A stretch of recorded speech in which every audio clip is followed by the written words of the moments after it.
You've been with US Army. In what ways Indian Army is better than US Army? If we had met them in the battlefield, then we would have known who's better. Yeah. Like with Pakistan, we know who's better. We have got Palestine going on. We've got Ukraine war going on. There are so many wars happening in India. I think the Palestinian conflict has gone on much longer than it should have. Yeah. If you're an Israel supporter, you would say that they've done tremendously well. I mean, they've sorted out Gaza. The sorted out means also killed 40,000 civilians. I think Ukraine is running out of steam. They may not be short of equipment so much as they're short of people. When companies grow big, people lose identity. You become a name on a payslip. How does a million-strong Indian Army achieve this? The Indian Army does it by empowering its what in corporate sector is known as verticals. Each battalion has a guy who's selected to be the commanding officer. You got to pick first of all your vertical heads with care. Once you pick them up, give them the entire responsibility. Tell them to take care of their team. Make them responsible for everything. And what's more, publicly support them. I don't think that Pakistan is doing well politically or economically. It's a delusion. In Kargil, for example, their strategy wasn't bad. To quietly come and occupy our defenses in winters, their army chief apparently didn't find it necessary to inform the Prime Minister. Musharraf didn't inform the Prime Minister, Nawaz Sharif. What happened when their soldiers started getting killed? The Pakistani army said, they are not all soldiers. They must be terrorists or militants. I cannot think of this in the Indian army.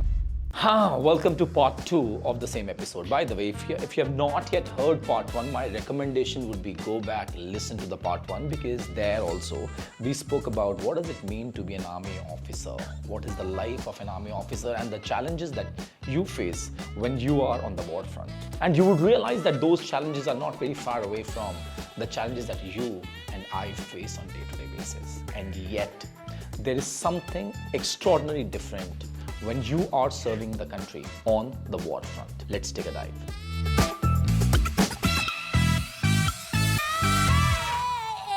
You know, since we are talking about that all the equations in army is relational, all the equations in the corporate world is very transactional. By and large. And I do agree to a large extent. Am I in touch with all my team members in the past? My answer is no. Right? But at times, right, when you're too relational in nature as well, there could be a possibility that the other person might take you for granted in the corporate world or might not perform their duties well the way they might in the army culture. What is the difference? How do you ensure that, one, the rope is not that too long and yet people are not taking you for granted? Is it a fair question to ask? I call them lazy assumptions, which we have got used to. One lazy assumption is people only work for money. Yeah. Nobody examines it. Nobody ever examines it again. People work for money. Of course they work for money. Yeah. But they also work for love. They work for creating a self-identity. They create because they have issues back home and they want attention here. People work for acknowledgement. People are self-driven. There are a million things. But we are treating everybody with one blanket brush. Yeah. People work for money. Yeah. Same is this assumption. I'm not talking about not being tough. God knows army commanders are really, really tough.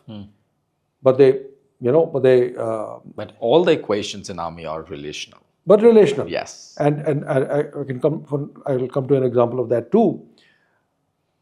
The thing that corporate world must understand is how to correct subordinates who are not doing their job well.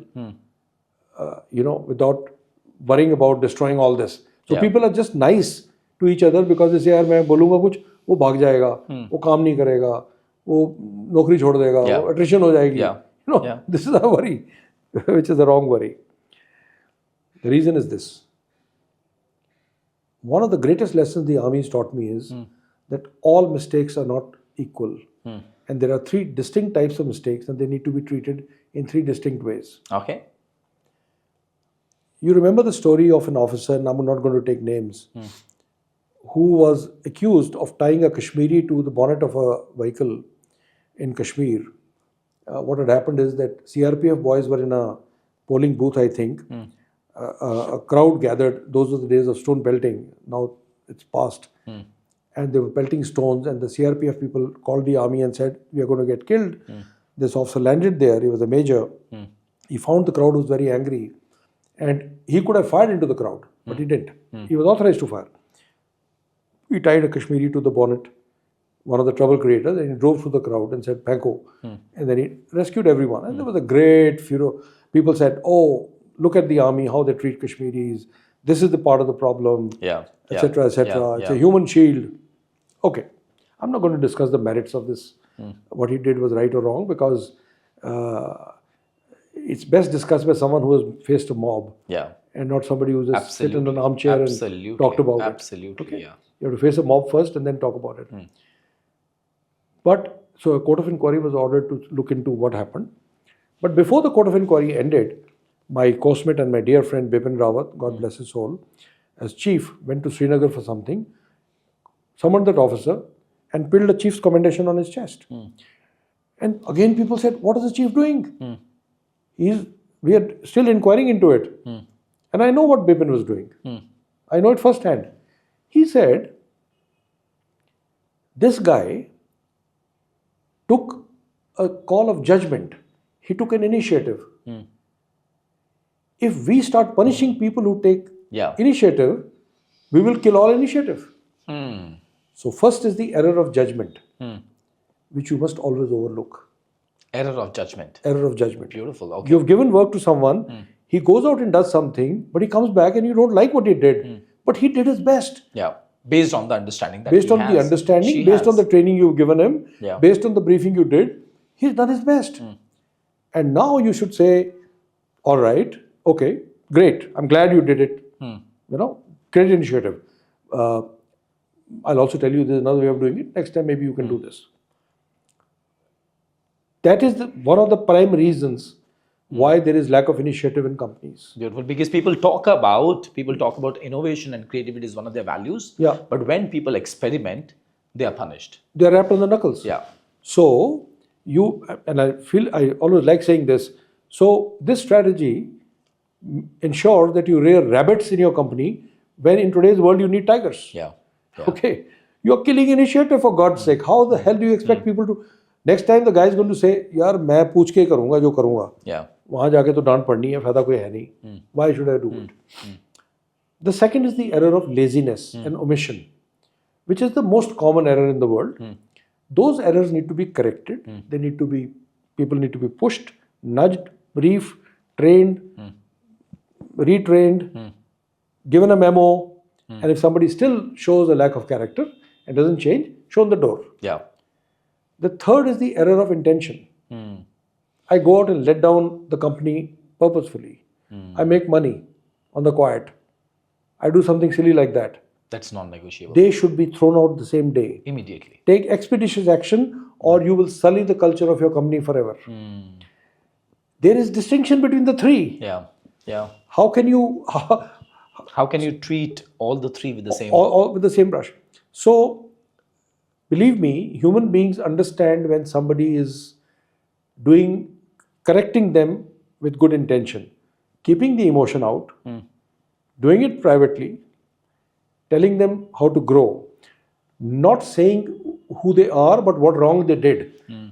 If I just go out and talk to all my team members, they will tell me that what all they are going through in their lives. Somebody would tell me that his father has been keeping unwell. Somebody's mom has been keeping unwell. Somebody's daughter has been keeping unwell. Somebody's son has been keeping unwell. Might tell you that, know what, I've got my niece wedding and I cannot come to office. Somebody will take a leave for 20 days when it comes to marriages. Somebody might not come because they did not wake up in time, or somebody is busy because of 10 different reasons. Life is happening to all of them. Sure. And people have their own valid reasons for not delivering on their promises. Does it happen, or you people come from a different... what kind of challenges you have experienced these people facing? So none of this is unknown to the army, where people, because everybody in the end has his own human issues and problems and things. Everybody wants to go on leave. If you are from Bihar regiment, everybody wants to go home for Chhat, and so on and so forth. Everyone wants to have festivals with their families and so on. There is no easy silver bullet answer to this question. But the closest answer that I got in my life is, first of all, organizational interest is supreme, number one. Let's not forget that. Otherwise it's a very lazy way of treating your organization. Having said that, do not stretch the organizational interest to include just about every day and every minute and everything. We tend to say, नहीं आज भी काम है, कल भी काम है, परसों भी काम तो रहेगा. You have to see, what you have to remember is the morale and welfare of your men, your troops, is also part of organizational interest. It feeds into your organizational interest. So wherever you can be, when you can allow people, be a little bold, be a little courageous and say, okay, go, do this. Off for 4 days, no problem. I'll take the load. And when you come back, then you deliver. Like I said, I'm giving a very generic answer. There's no easy way of... If you can, if you've ever experienced, because I understand that they have a dedicated day where they get letters from their family. What kind of challenges if you have? Oh, sure. Sure. Oh, I'm glad you asked this question. You see, when I became a commanding officer of a Rashtriya Rifles battalion in Kashmir, Rashtriya Rifles battalions have only one job, kill terrorists. So it's a stressful job. And the troops come from different battalions. So they don't even know you when you join there. You're a new entity and very next day you're leading them in battle. They have to believe in you. When I took over the unit of 1,000 people, I adopted one of the stratagems. I hope it is even legal what I'm about to tell you, but I will. You see, troops write letters home. And those letters, after they've written, are not sealed because the JCO of the company is supposed to read them and cross out anything, redact anything which is against security. Makes sense, of course. And then they are sent to the headquarters and posted. And the day I became a CO, I announced, I said, all letters will come after they've been censored by the Subedars. They'll come to the headquarters and I'll pick at random maybe 5 letters in the morning, 5 in the evening. So will my 2IC, so will my Subedar Major and my head clerk. We want to see if any Subedar has been lax in not redacting something which is of a security concern. But that was not my goal at all. No Jawan knows such secrets that, they need redacting. Yeah. My goal was to get a pulse of what is happening. How are people? How are they? This is one of the ways. Yeah. This is not the only way. Yeah. Okay. I'm not at all in favor of planting spies in the company and battalion and quietly asking. No, none of that. Everything has to be above board. When I started reading those letters, I found Indian Army soldiers have 5 problems. 1, wife not getting along with the parents. 2, parents not treating the wife well. Yeah. Conversely, there were days when I saw one boy writing to both his wife and his parents in 2 different tones. Telling his parents, वो भी तो आपकी लड़की की तरह है, हमारी बहन की तरह है, आप उसको अच्छी तरह क्यों नहीं रखते? And telling the wife, saying, वो तेरे parents की तरह है. Yeah. Here's a boy standing in Kashmir fighting terrorism, worrying about this. Okay? That's what he's battling with. The third, shortage of money. मेरा अगली बार पे आएगा, मैं आपको भेज दूंगा. Fourth, somebody doing something against the property. वो खेत में वो काट दिया, ये कर दिया, पानी वो खराब हो गया, मैं आऊँगा, मैं देखूंगा. And fifth, strangely enough, younger brothers going astray is one big problem. छोटा भाई दारू पी रहा है, छोटा भाई काम नहीं कर रहा, उसको नौकरी नहीं लग रही, etc. I was looking for something which might startle me. And when you become senior in life, you develop a strange sixth sense. You look at a draft, your eyes will fall on the mistake. Yeah. I was hoping to be that guy, to catch letters which have got something in it. Nothing more than that. One of the letters, I'll give you an example. Adivasi boy writing to his daughter, and daughter telling him, don't come home because some harm will come to you. I don't want to go into his family details, but some harm will come to you. Now here's a boy. It's something relating to his domestic marital life which he can't even share with anyone. So I went to his company. I told the company commander, point me out that boy. He pointed it out. I said, okay, when we are going for the operation, just engineer the way that he walks next to me. And we were walking some 7, 8, 10 kilometers. He was walking next to me. And I started asking him, what's your name? What do you do? And, okay, how are things at home? Sab theek hai, sir? How are things in the battalion? Sab theek hai, sir? Khana kaise? Sab theek hai, sir? Standard reply from Indian soldiers. Sab theek hai. So he was not going to tell me anything. After we got back, I said, no, when we reached our objective, I said, so normally the commanding officer has troops who give him a glass of water and things like that. I said, Ruk jao. I said, tu leke aa pani mere liye. So he brought water. When we came back, I called him and I said, chai leke aa mere liye. So he brought, he was very happy, serving the CO. And then I said, tu bada fit hai. He said, हाँ sir, मैं बहुत fit हूँ. So I said, then forget the company, come in the CO's team. He became my buddy for the next year or two. He never told me the problem. I do not know the outcome. I have no idea what happened thereafter. Of course, he didn't get killed. He went home on leave. What was I doing? I was trying to give greater self-esteem to another human being because I knew this guy needs acknowledgement. He needs love. He has to believe in himself that the commanding officer of the unit thinks I'm a great guy. It might help, it may not help. This is what relationship and being relational is all about. People have seen Vikram Batra's movie. He died trying to save a soldier who was already dead. He didn't know. He was trying to drag him to safety. So officers will do that. And troops know the officer will save me. He will put his life at risk first. If I die, he will take care of my family. I'll feel safe. In the corporate sector, the trick is people should feel psychologically safe under you. This guy will take care of my interests. He knows what I'm going through. He knows what my family is going through. He is not going to be biased. Most important, he will like me and kick me based on merit. Yeah. He will be unbiased. And at the end of the year, I'll get what I deserve. Beautiful. This feeling of safety. So I always ask people, when people are coming to work, what's your feeling? Are they cursing you and coming in the morning and say, "Yeah, I phir phas gaya." Okay. I'm not asking you to become a joker and be a populist and be a fun person all the time. The goal of life in corporate sector is not to create only great environment. Yeah. Great environment is a great idea. It's a great help. The goal is to achieve results. But in order to achieve results, your people should feel safe under you, just as your kids do. Yeah. You said we should not fight for love. What should we fight for instead? What do you think? What is Indian Army fighting for? As in the entire army? Yeah.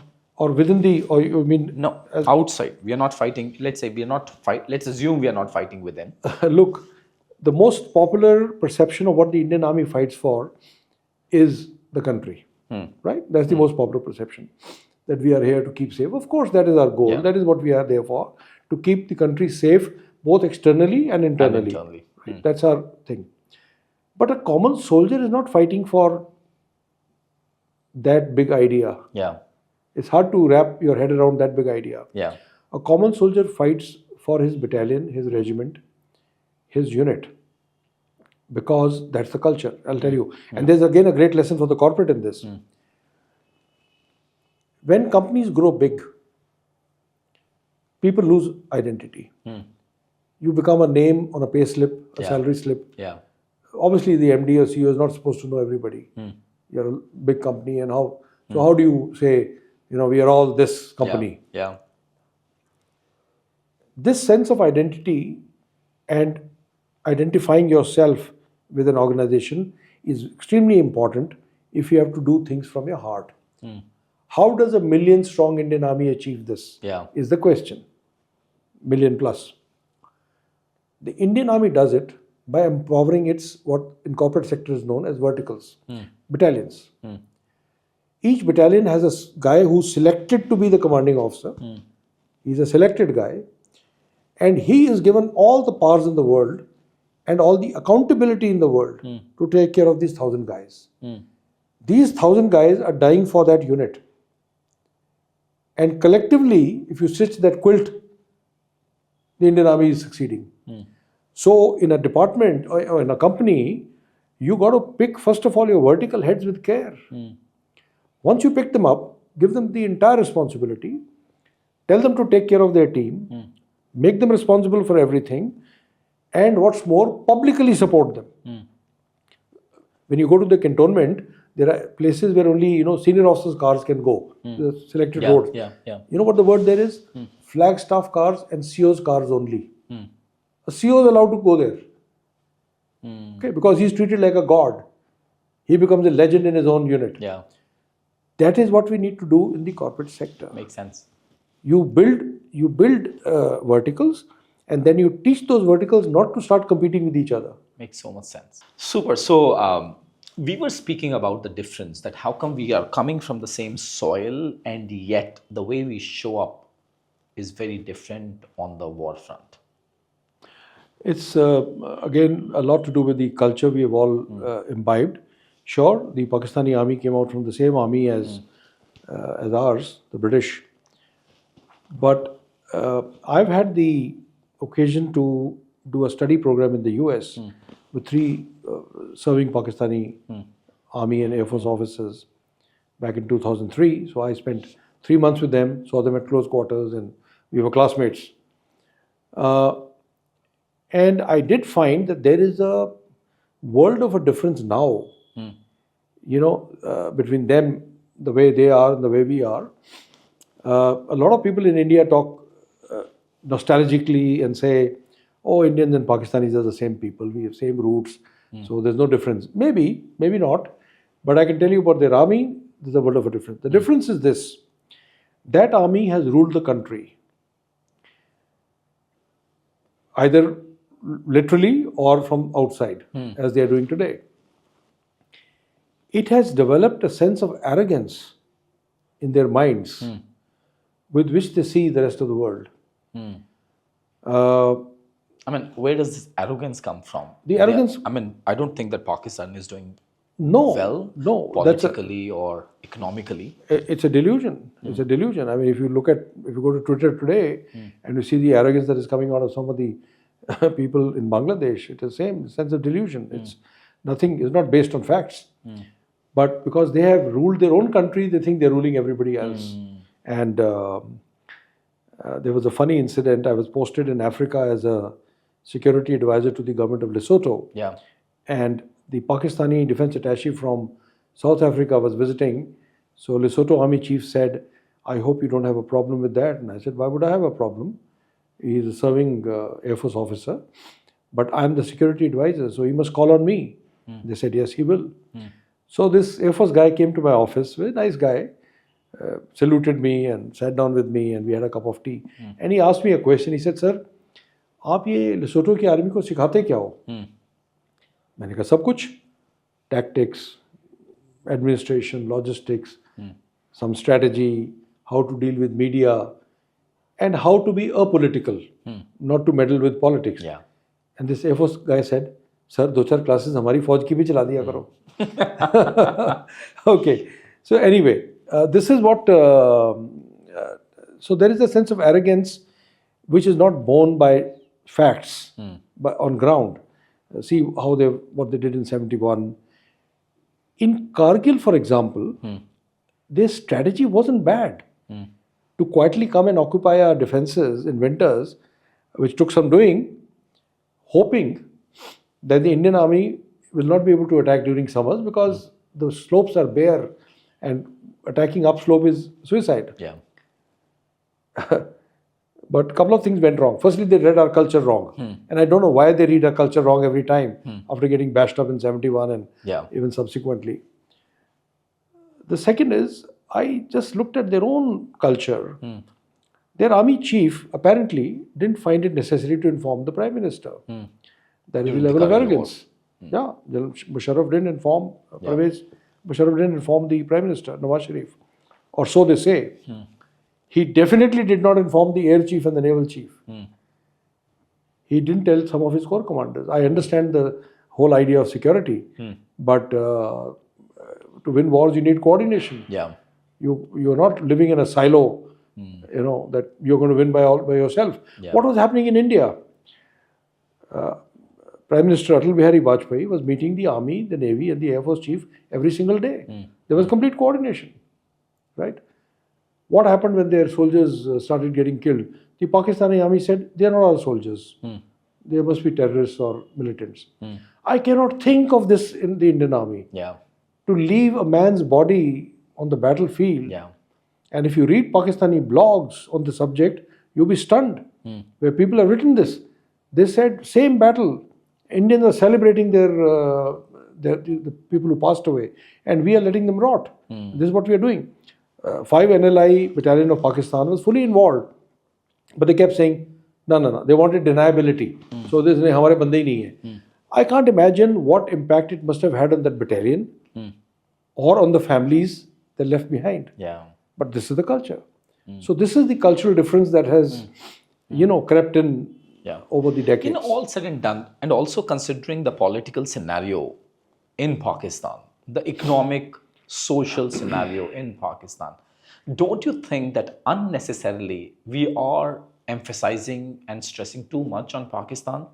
And at times, I personally feel that we have made them villains. Of course, there will be some solid reasons for that. But what are your views on that? I absolutely and completely agree that our emphasis on Pakistan is now misplaced. Should we be concerned about what they are up to? Yes, of course. They remain our opponents. Yeah. But should we be focusing so much on them? Yeah. Pakistan is as close to being a failed state as we have today. Their economy is in shambles. Politically, they are in such a terrible state. They have to keep Imran Khan jailed for the rest of his life or strike a deal with him to go somewhere else to run their country. Their loans, they are forever talking to IMF and World Bank to restructure loans, including even to China. The Saudis have, sometimes refused them additional help. So in these circumstances, I think our emphasis is misplaced. We have got to look elsewhere. You've got to look above you to compete. Yeah. This morning I was reading an article in the New York Times by Thomas Friedman on what's happening in China. He spent the last few weeks, I think, in China dealing with bureaucrats and business people and so on and so forth. It's an astonishing article. China has made such progress. Even after Trump's last tenure, he says Trump is in for a surprise. Yeah. They are the ones we should be looking at. They are the ones we should be concerned with. Okay? We are looking in the wrong direction. I'm reminded of a funny one. There was a movie called The Gumball Rally. And it's about car racing. And I think Marcello Mastroianni is the hero. He's driving a car and he's got a co-driver. And the moment the race starts, he yanks the rear view mirror and throws it. And the co-driver says, "Why did you do that?" He said, "Because what is behind me doesn't matter. Yeah. We should look at what's ahead of us." Yeah. Right?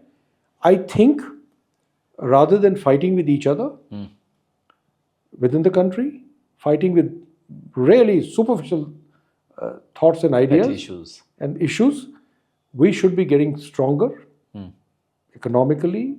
Otherwise, which we are. In many ways, our country has made fantastic progress. We should be proud of that.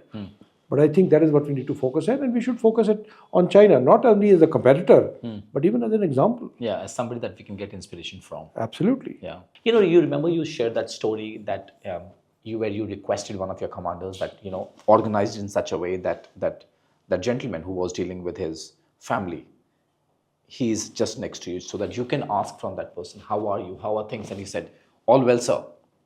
All is fine, sir. Let me ask you, Bali Sahab, how are you?" And now I'm not expecting a response from General Bali. So I have, on the positive note, I have hit the sweetest spot anybody can hit as a retired person. Yeah. I haven't retired for a day. You have reinvented yourself. Right? So the breadth of opportunities I got after I superannuated and all the learning which I got thanks to the Indian Army, how I have been able to put use to it. I've been CEO of a rural education society running 92 schools and colleges, 42,000 children.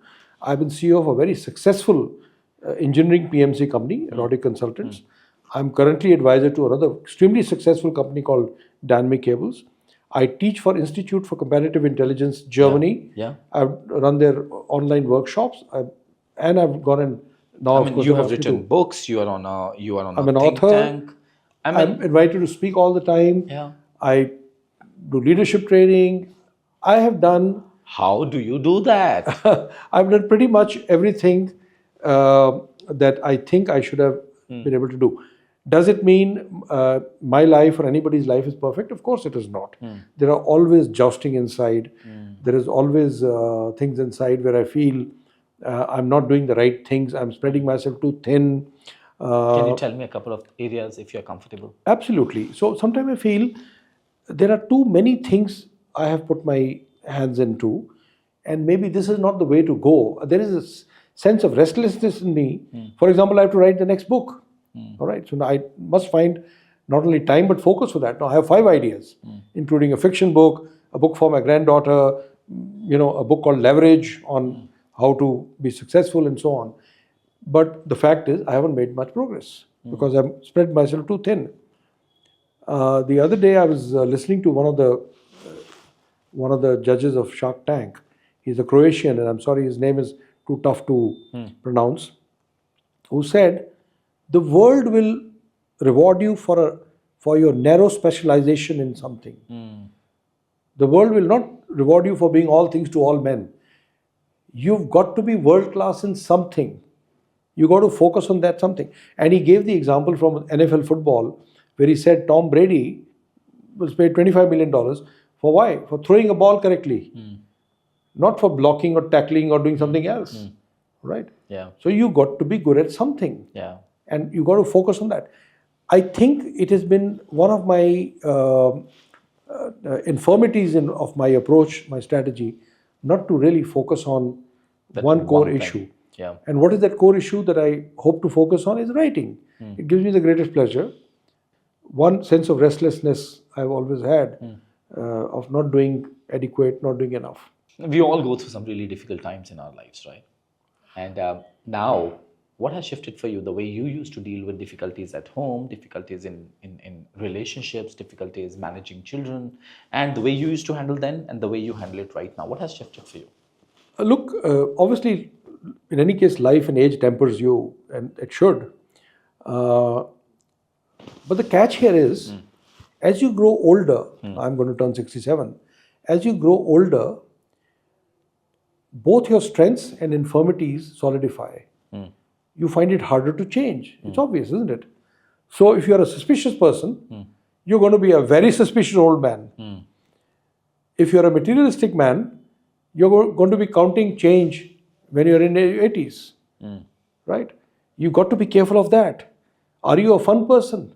You probably will remain a fun person, easy to live with as you grow older. And I'm very conscious of that. I'm very conscious of who I'm becoming, Beautiful. how I'm training my mind, for example. Every morning I get up and I do some mental exercises, like I do a New York Times as number of games. There's an app called Lumosity. I do that. I try and learn a language. I'm learning Spanish. I have nobody to speak to though. And recently I've started learning how to play a piano. I bought a Casio. All this is to build the neural networks in my head and to stay relatively young. Sometime I feel almost undeservingly so I became so successful in my own mind. Yeah. I'm not greatly successful by the world standard, but I'm fine. And my greatest achievement, I think, is having an amazing family. Yeah. My children, my sons, their wives, my granddaughter, my And wife. you got a 95-year-old. And I got a 95-year-old mom who has to be reminded to carry a stick, who makes her own bed, reads the newspaper from end to end during the day. So those are the great blessings, Privileges that and, one has. Coming back to the geopolitical scenario, we spoke about China, we spoke about Pakistan as well. For me, how anybody does or how the country does is all case by case. I'm wedded to national interest. Yeah. So if it is good for my country, in my perception, my limited perception, it is great. Yeah. If it is not good for my country, well, I'm not about to support it. As far as the present dispensation is concerned, and I'm really too small to pass value judgments on the Prime Minister and somebody else. Yeah. But I think in many things our country has got a new sense of confidence. Yes. a new sense of aspiration that we don't sometimes recognize in ourselves how far we have come in dealing with the rest of the world. Today, in many, many countries, you go out, you have a far greater respect, I think, than we enjoyed earlier. It's not somebody's fault that we didn't. I'm not taking out faults with previous regimes or something. I'm just saying, stating facts as they are today. Today, we have a foreign policy so robust that we are able to deal at the same time with Russia and Ukraine and USA and Russia and China and resolve problems. And a mature foreign policy, which even to date is not getting provoked by what is happening in Bangladesh, is dealing with very even-handedly. So I think we have come of age in many, many things. All right. I don't want any listener to look at this as a political statement. It is not, because it is not. You made a very profound statement. I think that it can come only from a neutral space. Right. Said whatever the last government did was the need of the hour, for as long as it's in alignment to the interest of the nation, right? Whatever the current government is doing under the able leadership of Honorable Prime Minister Mr. Narendra Modi ji is based on what is the need of the hour right now. But what the data is saying, that our respect, the way people perceive us, the way people look at us, it has definitely gone up. Yeah. You can call me a emotional fool, but it's like, when people say, once I was watching a movie about Brigadier Chandpuri, the hero of Longewala, and there was SSP Kupada sitting next to me, and he looked at me and said, "But you're crying." And I said, "Well, that's the way it is. Yeah. It's natural to me." So you can't fault me if my eyes well up when I listen to National Anthem even today, or my eyes well up, or I feel proud when Mr. Modi speaks to crowds in US or some country, and you see how much the sense of the country. pride. I mean, how can you be so polarized not to look at what is good is good? Yeah. All right, you must criticize what is bad. But I think that's what polarization does. Unfortunately, today we are so polarized. I had gone to attend a party somewhere with a friend of mine, and he got into a big discussion about secularism and religion and all that. And he was being a little radical. Other people were being a little moderate. And this discussion went on for 45 minutes, even voices went up and so on. When I was driving back, this friend of mine who knows I vote BJP, that's not a secret, he looked at me and said, "You're a hypocrite." And I said, "Why?" He said, "You didn't open your mouth. You didn't say a word one way or the other." Yeah. I said, "Because, first of all, you might have noticed, the only reason why I go to parties is to drink." I'm very clear. Fun. The goal is fun. Yeah. Secondly, I said, "Tell me something. How many minds did you change today?" Yeah. None. Yeah. There are no minds left to be changed. Yeah. What is the point of wasting your time discussing? Yeah. And the question to be asked is, was it a discussion or was it just proving a point? Because in discussion, you listen to the other person. Look, we've made up our minds, We've made up our minds about things, and we are not going to look at it any other way. We're not going to look at it any other way. Today on Twitter, veterans get criticized for lack of patriotism when somebody perceives that your views are not matching theirs. Yeah. I laugh at it. Yeah. So we are unfortunately in a polarized state. I think nobody but us should be blamed for it. Yeah. We need to change our minds. Neurotics. We love our country, then we must look at everything case by case basis and not just foolishly keep saying one thing over and over again. Yeah. And I, for one, I feel very proud to be an Indian at this point of time. This year I went to 13 countries, another great blessing, for a variety of reasons, including speaking. And the respect you have today everywhere is phenomenal. As you mentioned that you've been to 13 countries, you've been a mentor, you've been a trainer to different armies in the world. You've been in that position with African Army, you've been in that position with US Army. Yeah. Anything that you may want to share, what is it that makes them unique? Right. What is it that... No, Yeah. Or that's different from the way we show up as an Indian Army? Yeah, so 2008, I was a brigade commander, a brigadier. Brigade has 3 battalions. And we were invited we were asked to participate in a strategic exercise with the US Army. The exercise was to be held in Hawaii. And I took a bunch of officers, I think about 25, 30 people. We prepared like crazy. For 3 months, that's what we did. Because we didn't want to look bad, even in the slightest measure. Right down to learning about cultural differences, even how to approach a buffet table, to to, of course, all the professional stuff. Greet each other, how to, absolutely, yes. When we landed there, within the first day or so, the US Army guys realized that they're dealing with a slightly more competent entity, because they were used to doing exercises with other countries, and I'm not going to name them, where US Army used to be in the lead. So the US general came to me and said, do you mind if your deputy commands your brigade and you become a mentor on the US Army brigade and your own brigade? And I said, why not? So I became a mentor. That went very well.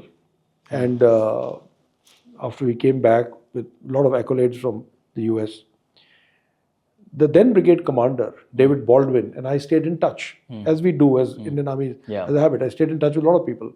We kept exchanging emails and so on and so forth. He once visited India, and then I met him. When he was retiring, he was the adjutant general of the US National Guard in California, in a place called Sacramento. So 2 months before, he called me and said, Lieutenant Governor of California is going to be there. Can you come on the Zoom and make a speech on my retirement? And now this was a good 14 years after we had, So I said, great pleasure, I'll do that. But as luck would have it, I happened to be in California that month to see my uncle. So I landed up in Sacramento, and the first name he took in the presence of Lieutenant Governor, the senator, and a whole galaxy of people was me. He said, I want General Bali to stand up, and I want to acknowledge his contribution. This is the kind of equation we have built, over a period of time. So that was a great experience to be a mentor. Though sometimes I flummox the US guys. First time I went into the operational room for a briefing, one of the US colonels was briefing, and he started by saying, he said, General, brigadiers are called generals in the US Army. He said, General, in battlefield, the area of operations, tomorrow the temperature is going to be 78 degrees Fahrenheit. And I said, so what? He said, I didn't get you. I said, my question is, so what? That is my question for everything you're going to speak. If you're speaking something, or in the corporate sector you're showing me a presentation, you better be able to answer me the question, why are you saying what you're saying? How is it What's adding the premise? What's the assumption? What is the analysis? What is the presumption? How is it adding to me? Or are you just giving adult education? You're just giving them gyan. So I said, so what? So I said, you got to just focus on that, so what? Is it making a difference on the operations? Do we need to worry about it? Or are you, or you should preface it by saying, this is only information. So help me understand, in what ways you believe Indian Army is, I don't know if better is the right word, right? But still, let me just take a chance. In what ways Indian Army is better than US Army for that matter? Look, I wouldn't say better or worse, because it's hard, these things are very hard to compare. Unless you've seen, there was a time when we all thought US Army, can't really see their own blood, but they have disproved us by fighting in Afghanistan and Iraq and done a tremendously good job. The Indian Army's core strength, stemming from its culture, is the loyalty it has to its own regimental values, its own system, the steadfastness, the ability to take great suffering, to live in privation, to live separated from your families, not to expect anything from there, and most importantly, at every rung, people understanding what is true leadership. Alignment to leadership. You see what, at every rung, people understand leadership in the army, and in infantry, whose part I have been, is amazing. So that is our strength. The US Army, technologically very savvy, strong. They have many more resources. They are all very fit. Don't get it wrong by their manner. Culturally, their manner is more easygoing, but they follow orders and instructions absolutely down to the T. They don't violate anything at all. So it's a great army. It's a very good army. So I think these comparisons are really odious. They don't really lead to anything. Yeah. Whether we are better or they are better. Yeah. If we had met them in the battlefield, then we would have known who's better. Yeah. Like with Pakistanis, we know who's better. Yeah. But Yeah, so that's the reason I was very mindful of is better is the right word, right? So absolutely, it's not at all the right word. I just want to understand what is it that we have to offer to the global armies. we have a What lot. is it that we can take from US Army? We have a lot more to offer, as we said. Now going forward, because we draw our army from our society, and our society is becoming more confident and aspirational, which reflects in the army. Yeah. You see, we no longer hold the white man in awe. Yeah. I never held the Americans in awe. Yeah. We just went there and Yeah. we were all over, doing well. Yeah. So, so there is a lot we have to offer, and the more we become technologically savvy, the more we adhere to the values we always had, and don't let them get diluted. Let me have your perspective on the global geopolitical scenario. We have got Palestine going on. We have got Ukraine war going on. There are so many wars happening in the world. Yeah, so the world is holding its breath for 20th of January when Trump gets inaugurated. Though I don't think any seminal moment can change the course of history just because one president comes and things don't change.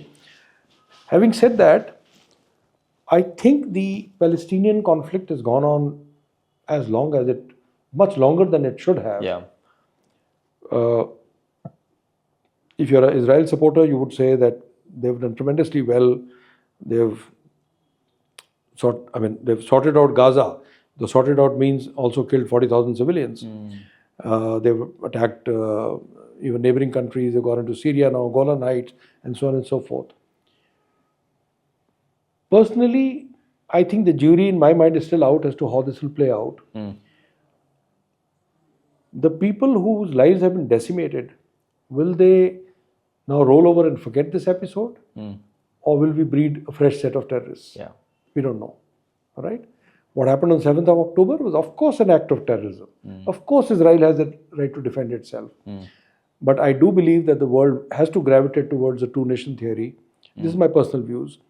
And, if everybody has the right to live, and we need to go there. Even the Ukraine war seems to be now running out of steam a little bit. Yeah. Though yesterday, Ukraine killed the head of nuclear defense forces in a scooter bomb attack inside Moscow. So I don't know how that will play out. But I think Ukraine is running out of steam. They may not be short of equipment so much as they're short of people. They've raised the age of conscription, but still they don't have enough people. Whereas that is not a problem that Russia has. Yeah. They can just keep pulling out people, or they've thrown North Koreans into the battle. Yeah. So I think there is going to be a settlement. Unfortunately, at whatever point that settlement happens, Ukraine will look like a loser. Yeah. Because they've lost territory already, which is unlikely to come back. It's a moot point whether Russia thinks they're a winner or not, because Vladimir Putin may have bigger goals, greater goals. But I think this war is now running out of steam. Strange things are happening between China and US. The US president-elect yesterday said that China and US can do great things together, which is the exact opposite of what was happening during the election campaign.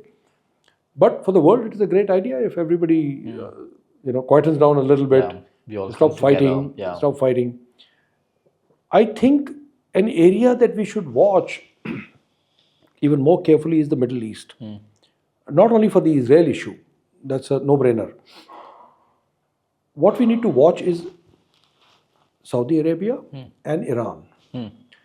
Saudi Arabia, because, you see, in 1979, when there was a coup in Iran, and the king, Reza Pahlavi, was overthrown by Ayatollah Khomeini, interestingly, just a couple of years before that, a few years before that, in the 60s, Reza Pahlavi had written to the Saudi King Faisal and said, "You're not modernizing, you will be overthrown. And King Faisal had said, Your Excellency, you are running a Muslim country, not France. You will be overthrown, and that happened. Raza Pahlavi was, thrown, and Iran became Iran. Yeah. Present-day Iran. The same year, there was a siege on the holiest of the mosques in Saudi Arabia, and even Saudi Arabia became a little radical. But after 9/11, they decided to change their destiny, Yeah. and now under the present Prince Mohammed bin Sultan, they have created a vision 2030, and they've allowed women to work Yeah. in places Yeah. and drive, and foreigners don't have to wear a burqa, etc., etc. So there's a modernization happening. So the clash in Middle East that I want you to watch is between Vision 2030 Yeah. and Vision 1979. That is the problem. Iran, other than Shia Sunni stuff, Yeah. Iran believes that they are on the right lines Yeah. of what they are doing, but inside there is simmering Yeah. happening. And similarly, whether 2030 vision in Saudi Arabia succeeds or not, whether the radical people in Saudi Arabia accept the change or not, Yeah. is going to make all the difference in the world. Yeah. So I think that is the area we should watch. And if I was an Iranian, I would say, I would remind myself that wherever there's a repressive regime, problems can occur. They occurred in 1979 in Iran. They've occurred in Syria, and so that's personal view. Yeah. Thank you so much. And we are just coming to the end of the session, end of the conversation, Bali Sahab. You spoke about that today also while listening to National Anthem. Tears roll down. Today also while you're listening to Honorable our Prime Minister, Mr. Narendra Modi ji, you experience a sense of joy and pride. What else brings tears to your eyes? Well, I am, I would say, a sucker for stories where the underdog wins, where people do great acts of kindness towards other people. Those are the things that always move me. Yeah. Because it's to be selfish is intrinsically human nature, and you don't have to make any effort for that. But not to be selfish, to be selfless, takes a very special effort. And I see a lot of people in this world who do really great things for others, pretty selflessly. I think that is what moves me, a lot. And also works of great creativity, especially in music. I can't sing to save my life. If somebody held a gun on my head, I won't be able to sing. But I recognize good music very much. Yeah. I was in Austria recently, and I went to listen to a Mozart, concert. Yeah. And I can't tell you a more thrilling day in my life in the recent past. Yeah. It's a true expression. Music is an expression. Yes. The way communication is, the way storytelling is, the way, as you mentioned, listening to the stories where the underdog. Yeah. I root for the underdog. A word or a phrase that comes to your mind when you think of life. A word or a phrase. Look, I already said life is difficult. That is a phrase we should all remember. We should be the students of life who don't curse the day of the examination and say, "Kitni musibat hai, aisi meri zindagi kyun hai, kyun padna padta hai." We should be the students who say, "I know it's going to be hard, but it has to be done." Right? A so word that or acceptance of that issue. And in the same breath, I would say, one of my strengths, if I may put it, is also my weakness. I'm a hopelessly optimistic person. Okay, nothing will change my optimism. My children often laugh at me and say, "You have stood on the weighing scale and recorded your weight for the last 15 years. It goes up and down. You don't seem to make great progress, but you still don't give up." Yeah. And I say, yeah. So I have this great optimism that any one of us who's thrown from the 10th floor has a good chance of landing on the feet. Yeah. But the way optimism has sometimes worked against me is I'm so optimistic that I feel even if something is going wrong, Yeah. I'll correct it. Yeah. Doesn't matter. There'll be another day. Yeah. But often there's not another day. Super. Yes. The day is today. Yes. A word or a phrase that comes to your mind when you think of India. Greatness, I think. A word or a phrase that comes to your mind when you think of wisdom. Introspection. A word or a phrase that comes to your mind when you think of death. Inevitable. Transformation. Thank you. I could not have asked anything more from you with the limited time that we had. So thank you so much, Bali Saab, for being so generous in sharing your experiences and your wisdom. Thoroughly enjoyed. Thank you. Thank you, Gaurav. It's been a great pleasure and an honor to come and speak to you. I've watched all your more than 100 episodes. I've not watched all of them, but I've seen many of them, and I feel privileged that you gave me this opportunity. I'm going to end on a note. I mentioned the fact that I had contracted an illness and almost died.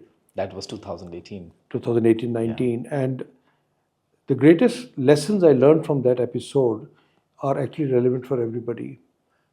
And the greatest lesson I learned is, first of all, don't imagine that death and bad things only happen to other people. We have a fuzzy idea in our head that they happen to other people. They happen to anybody. You got to be prepared for it, first of all, mentally, physically. But most importantly, whatever you have to do, I know it's a cliche, you got to do it now. Life is not infinite. Yeah. You've really got to do it now. And the third and the last lesson I learned is family is important. Yeah. Very important. The way I got supported by family and by friends to some degree is probably what saved me. Yeah. Besides my optimism, of course. Yes. I never imagined that something bad is going to happen. Yes. Thank you. Thank you. Looking forward to more conversations, Thank you, Bali Gaurav. Saab. Thank you. Wishing you all the very best and looking forward to the journey ahead. Take care. Thank you so much. Thank you. Thank you and Jai Hind. Jai Hind.